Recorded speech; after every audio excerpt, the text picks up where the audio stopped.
কেন বলতে পারেনি? 2022-এ কোন 2022 যে সময় তুমি হাফ প্যান্ট পরে ঘুরতে, আর এখন এটা কত 2026? তুমি পরীক্ষা কোথায় দিবে? 2027 হাফ প্যান্ট থেকে ফুল প্যান্ট। ওটা না পারার কিছু আছে কি? 2023-এ মাধ্যমিকের কোশ্চেন, যে কোনো অবতল দর্পণে প্রতিফলিত রশ্মি অভিলম্বের সাথে যদি 45 ডিগ্রি কোণ করে তাহলে আপতন কোণের মান কত? ও বাবা রে, বাহ, ফট করে বলে দিলে। তাহলে কোথায় গেল? 45। কারণ আপতিত যা হবে প্রতিফলিতও তাই হবে। আপতিত যদি 45 হয় তাহলে প্রতিফলিত কত হবে? অসীম দূরে কিন্তু যাই মিলবে। অসীম, অসীম বাবু, অসীম। ঠিক আছে, অসীম দূরে তো। অসীম বাবু ফিজিক্সে তোমাটি লয়। তুমি মনে আসো নি কেন? তো বন্ধ করো কেন? হ্যাঁ, তুমি ভাই প্যান করতে পারো নি? গামছা পরে আসবে, লুঙ্গি পরে আসবে।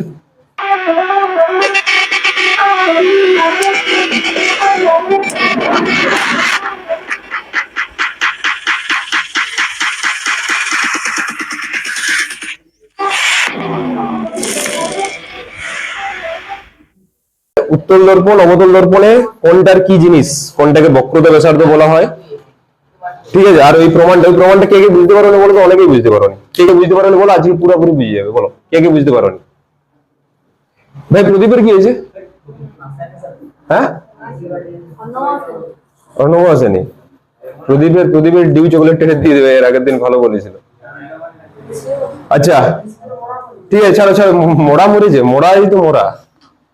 ছাড়ো, তোমরা বুঝতে পারো তাই তো? বলো ঠিক আছে, আজকে বুঝতে পারো। ভালো করে দেখো। আজকে আমরা যেটা দেখবো সেটা হচ্ছে অবতল দর্পণ নিয়ে দেখবো। উত্তল দর্পণ, অবতল দর্পণ। সেই উত্তল দর্পণ অবতল দর্পণের কাকে কি বলে আমরা সবকিছু দেখেছি। বক্রতা ব্যাসার্ধ কাকে বলে, ফোকাস দৈর্ঘ্য কাকে বলে, আপতন বিন্দু কাকে বলে, আপতিত রশ্মি প্রতিফলিত রশ্মি কাকে বলে, এই সমস্ত জিনিস আমরা দেখেছি। ঠিক আছে, এবং তোমার তারে ভয় লাগেনি তো? ঠিক আছে, ভয় পেও না, একদম ভয় পাবে না। ঠিক আছে, দেখো আজকে আমরা যেটা দেখবো সেটা হচ্ছে অবতল দর্পণ।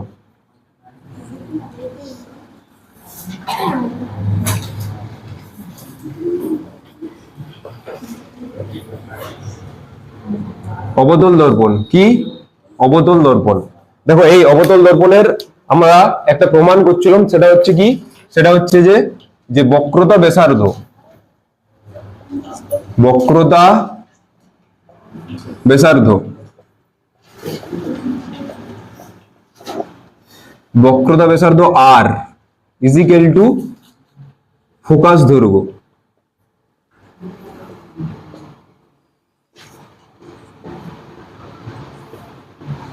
দৈর্ঘ্য সেটা হচ্ছে এফ, 2 ইন্টু ফোকাস দৈর্ঘ্য।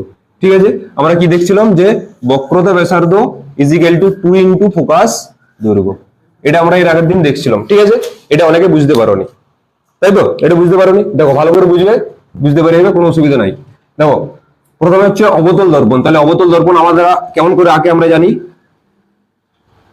অবতল দর্পণ হচ্ছে কোন একটা গোলকের অংশ, তাই তো? তাহলে এই যে গোলক যদি হয় তাহলে তার একটা কি থাকবে? গোলক যদি হয় তাহলে তার কি থাকবে? কেন্দ্র। তাহলে এটা হচ্ছে অবতল দর্পণ। তার এটা যদি পুরো কেন্দ্র করে দিই, এটা হচ্ছে কি? কেন্দ্র। এই যে কেন্দ্র, এই কেন্দ্র থেকে ভালো করে দেখো, আমরা এই কেন্দ্র থেকে একটা দাগ দিচ্ছি। তারপর এই যে এইখানে যে দাগটা আসছে সেটাকে বলা হয় পি। পি মানে কি? পি মানে কি? মেরু বা পোল। ঠিক আছে, আচ্ছা এইটাই কি বলা হচ্ছে? সি। সি মানে কি? বক্রতা কেন্দ্র। সি মানে কি? বক্রতা কেন্দ্র। আচ্ছা, এরপর এর মাঝখানে যেটা হচ্ছে সেটা হচ্ছে এফ, যেটা বলা হচ্ছে ফোকাস। ঠিক আছে, বা ফোকাস বিন্দু এটা বলা হচ্ছে। কিন্তু এখানে আমরা এইটা দেখে করে বুঝতে পারছি যে পুরো বক্রতা ব্যাসার্ধ যেটা, তার হাফ হচ্ছে এখান থেকে এইটা যেটা, সেটা হচ্ছে তার হাফ। এটা আমরা দেখে বুঝতে পারছি, কিন্তু এটা আমাদেরকে কি করতে হবে? প্রমাণ করতে হবে। ভাই তুমি মাঝে মাঝে ওইটা একবার চেক করবে, মাঝে মধ্যে তুমি একটু পেছনে চলে যাও, যে চেক করবে। না বুনু আছে, বুনু চেক করবে। হ্যাঁ, কোন টিকটিক উঠে উঠে যায় নাকি দেখবে। তাহলে কি হচ্ছে যে এই দৈর্ঘ্যটা যেটা, এই দৈর্ঘ্যটা যেটা, এই দৈর্ঘ্যটা যেটা, আর এইখান থেকে এই দৈর্ঘ্যটা যেটা, এই দুজনের মধ্যে সম্পর্ক হচ্ছে যে বক্রতা ব্যাসার্ধ যদি আর হয় তাহলে এফটা যেটা, সেই এফটা এইখান থেকে এইটা তাহলে কি হয়ে যাবে? 2f। বুঝতে পারছো? তাহলে এটা আমরা প্রমাণ করবো কিভাবে, এবার ভালো করে দেখো। তাহলে এই জায়গাটা আমরা মুছে দিই, আমরা শুধু অবতল দর্পণটা লিখছি। আচ্ছা, অবতল দর্পণ মানে আমরা কি জানি? যে ডান দিকে আমরা কি করে দেবো? এজিবিআর দিয়ে দেবো। এটা হচ্ছে এজিবিআর দিয়ে হয়ে গেল। আচ্ছা, বস্তু সবসময় কোন দিকে থাকবে? বাঁ দিকে। বাঁ দিকে বস্তু, ব ফর বাঁ আর ব ফর বস্তু, এটা মাথায় রাখবে। আর ডান দিকে হচ্ছে কি এজিবিআর, ডান দিকে কি এজিবিআর। এরপর দেখো এইখানে কোন একটি বস্তু আছে, কোনখানে আছে এইখানে, সেই বস্তু দিয়ে কি আসছে আলোক রশ্মি আসছে, আলোক রশ্মি আসছে, আলোক রশ্মি এদিকে যাচ্ছে, ঠিক আছে, ঠিক আছে। তাহলে বস্তু থেকে যখন আলোক রশ্মি এদিকে যাবে তখন দেখো এই যে এইটাই কি বলা হয় প্রধান অক্ষ, এটাই কি বলা হয় প্রধান অক্ষ, সিপি, সিপি এটাকে আবার এইদিকেও যদি বাড়াও, এটাকে যদি আবার এইদিকেও বাড়াও, এই পুরোটাই কি বলা হচ্ছে প্রধান অক্ষ, কি বলা হচ্ছে বলো প্রধান অক্ষ। এটা ভালো করে মাথায় রাখবে, আমি এখানে লিখে দিচ্ছি প্রধান, প্রধান অক্ষ, ঠিক আছে। এই যে প্রধান অক্ষ, সেই প্রধান অক্ষের যদি সমান্তরালে কোনো রশ্মি যায়, আলোক রশ্মি, প্রধান অক্ষের সমান্তরালে যদি কোনো আলোক রশ্মি যায় তাহলে সেইটা সবসময় ফোকাস দিয়ে যায়, কোনটা দিয়ে যায় সবসময় ফোকাস দিয়ে তার প্রতিফলন হবে, প্রতিফলন কোনটা দিয়ে হবে ফোকাস দিয়ে, বুঝতে পেরেছো। এই জায়গায় নিশ্চয় কারো কোনো সমস্যা নেই। এইটা শুধু মাথায় মনে রাখতে হবে যে যদি কোনো আলোক রশ্মি যদি প্রধান অক্ষের সমান্তরালে যায়, দেখো এইটা আর এইটা এরা দুজন সমান্তরাল, সমান্তরাল কাকে বলা হচ্ছে যে এদের দুজনকে যতই বাড়ানো হোক না কেন, এদের দুজনকে যতই বাড়ানো হোক না কেন এরা কোনো জায়গায় মিলবে না, তাহলে সেইটা তারা হয়ে যাবে কি সমান্তরাল, ঠিক আছে। যদি না মিলে তাহলে এই দুজনকে, এই একটা রশ্মি আর এই একটা, এটা রশ্মি না বলে এটা একটা ধরে যে দৈর্ঘ্য, তাহলে এইটা আর এইটা, এই দুজন, এই একটা রেখা আর এই একটা রেখা, এদের দুজনকে যতই বাড়ানো হোক এরা কখনোই মিলবে না, ঠিক আছে। তাহলে কি হলো এরা অপরের কি হচ্ছে সমান্তরাল।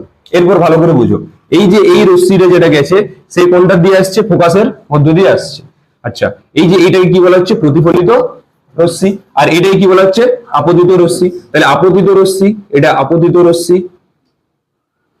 আর এটা কি হলো এই যে এটা প্রতিফলিত রশ্মি, ঠিক আছে। আচ্ছা এদের মাঝখানে কি হবে, এদের মাঝখানে কিছু হবে কি, হ্যাঁ অভিলম্ব, আমাদের অভিলম্ব আমরা জানি, তাহলে অভিলম্ব এদের মাঝখানে একটা করে দাও অভিলম্ব, সেই অভিলম্বটা সবসময় কার মাঝখান দিয়ে যাবে সি বা বক্রতা কেন্দ্র। আচ্ছা এটা কেন বক্রতা কেন্দ্র মাঝখান দিয়ে সবসময় যাচ্ছে, কোনো আইডিয়া? বক্রতা কেন্দ্রের মাঝখান দিয়ে কেন যাচ্ছে?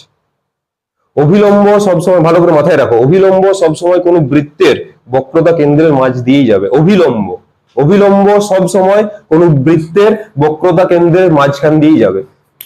কি করে বুঝবে? এটা হচ্ছে একটা বৃত্ত, ঠিক আছে, এটা হচ্ছে আর কি বক্রতা ব্যাসার্ধ, মানে কেন্দ্র আর কি, বক্রতা কেন্দ্র, আর এই জায়গাটা হচ্ছে ব্যাসার্ধ, ঠিক আছে। আমরা এখান থেকে যখনই কোনো যে কোনো ধরনের রশ্মি নিয়ে যাই না কেন তার অভিলম্ব যেটা হবে সেটা সবসময় এটা দিয়েই যাবে, সবসময় কোনটা দিয়ে যাবে, এইগুলো দিয়েই যাবে। তাহলে এই যে এইগুলো হয়ে গেল কি এক একটা অভিলম্ব, দেখো এগুলো কি হচ্ছে এক একটা অভিলম্ব, তাহলে অভিলম্ব কোনটার মধ্যে দিয়ে যাচ্ছে সব সময় কেন্দ্র, তাহলে এইখানে অভিলম্ব কোনটার মধ্যে দিয়ে যাবে কেন্দ্র, কেন্দ্রের মধ্যে দিয়ে, তাহলে এটা কেন্দ্রের মধ্যে দিয়ে গেছে, হ্যাঁ তাহলে এরপরে এটাকে আমরা জুড়ে দিই ভালো করে, হয়ে গেল, বুঝতে পেরেছো? যে বুঝতে পারবে না সঙ্গে সঙ্গে বলবে, পরে বলো না, পরে বললে এই জিনিসটা বুঝতে পারবে না তখন। তাহলে এই একটা কি রেখা, এই একটা রেখা, এই রেখা এই রেখা দুজন কি সমান্তরাল, সেই সমান্তরালের মাঝখানে এটা মাঝ বরাবর আছে, তাহলে কোন দুটো সমান্তরাল রেখা, এই একটা সমান্তরাল রেখা এই একটা সমান্তরাল রেখা, তাদের মাঝখানে এটাকে কি বলা হয় ছেদক, এটাই কি বলা হয় ছেদক। এই ছেদকের এই কোণটার মান যত হবে এই কোণটার মানও তত হবে, কি বলা হচ্ছে এই কোণটার মান যত হবে এই কোণটার মানও তত হবে, কেন? এরা পরস্পর একান্তর কোণ, কি কোণ? একান্তর কোণ, একান্তর, একান্তর কোণ, কি বললাম বুঝতে পেরেছো?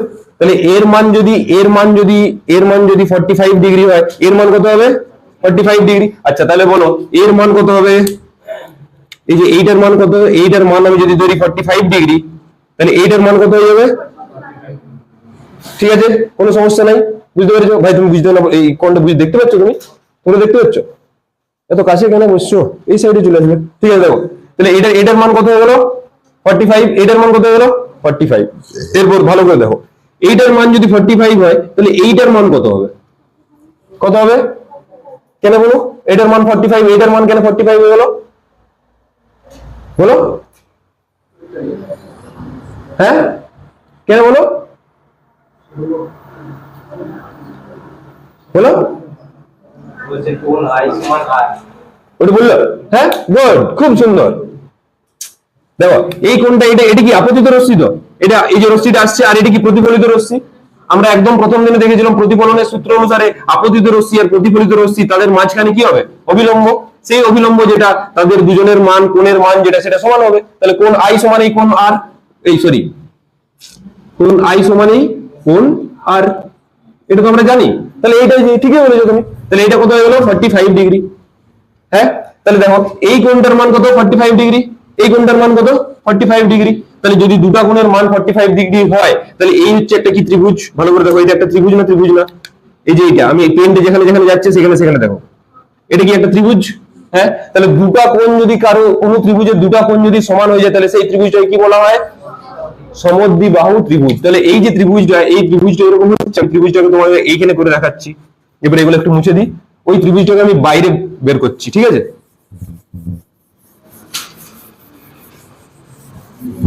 ভালো করে বুঝবে এই জায়গাটা। এই ত্রিভুজটাকে জাস্ট এই ত্রিভুজটাকে আমি একটু বাইরে বের করেছি। এই ত্রিভুজ মানে এই যে এইটা, ঠিক আছে? হয়েছে? এই ত্রিভুজটাকে আমি বাইরে বের করছি। আচ্ছা, এগুলোর নাম দিয়ে দাও তাহলে খুব সুবিধা হয়ে যাবে। এটার নাম দাও এ, এটার নাম দাও বি, ঠিক আছে? তাহলে এ বি এটা হচ্ছে আপতিত আলোক রশ্মি। আচ্ছা, প্রতিফলিত আলোক রশ্মি বি, অন্য কিছু নাম দাও। সি আমি অলরেডি দিয়ে দিয়েছি, ডি দিয়ে দাও। তাহলে বি ডি হচ্ছে কি প্রতিফলিত আলোক রশ্মি, ঠিক আছে? এই যে তীর চিহ্ন এইদিকে। আচ্ছা, তার মাঝখানে এইপরে ভালো করে দেখো, বি সি এফ, এই তিনটা হচ্ছে কি একটা, এই তিনটা আমি বিন্দু মিলে একটা কি তৈরি করছে? ত্রিভুজ। তাহলে কি বি এটা হচ্ছে বি, তারপরে কি সি এটা হচ্ছে সি, তারপরে কি এফ এটা হচ্ছে এফ। হয়ে গেল? আচ্ছা, এর এই কোণের মান এই কোণের মান আমরা সমান বুঝতে পেরে গেছি। তাহলে এটা কি কি ত্রিভুজ হয়ে গেল? সমদ্বিবাহু ত্রিভুজ। সমদ্বিবাহু ত্রিভুজের দুটা বাহু সমান নয়? সমদ্বিবাহু ত্রিভুজ যার দুটা বাহু, দ্বি মানে দুটা বাহু সমান। তাহলে এখানে নিশ্চয়ই এই বাহুটা সমান হবে না, আমরা দেখেই বুঝতে পারছি এটা অতিভুজের মতো দেখতে হচ্ছে, মানে এটা অনেক বড়। তাহলে কোনটা কোনটা সমান হবে? এইটা সমান আর এইটা সমান, এগুলো সমান হয়ে যাবে, বুঝতে পারছো? তাহলে এই যে দুটো সমান হবে তার মানে আমি বলতে পারি C F is equal to F B. দেখো এই যে এইটা সমান এইটা আমরা বলতে পারি, কোনো সমস্যা নাই, বুঝতে পেরেছো? আচ্ছা, এরপর ভালো করে বুঝো।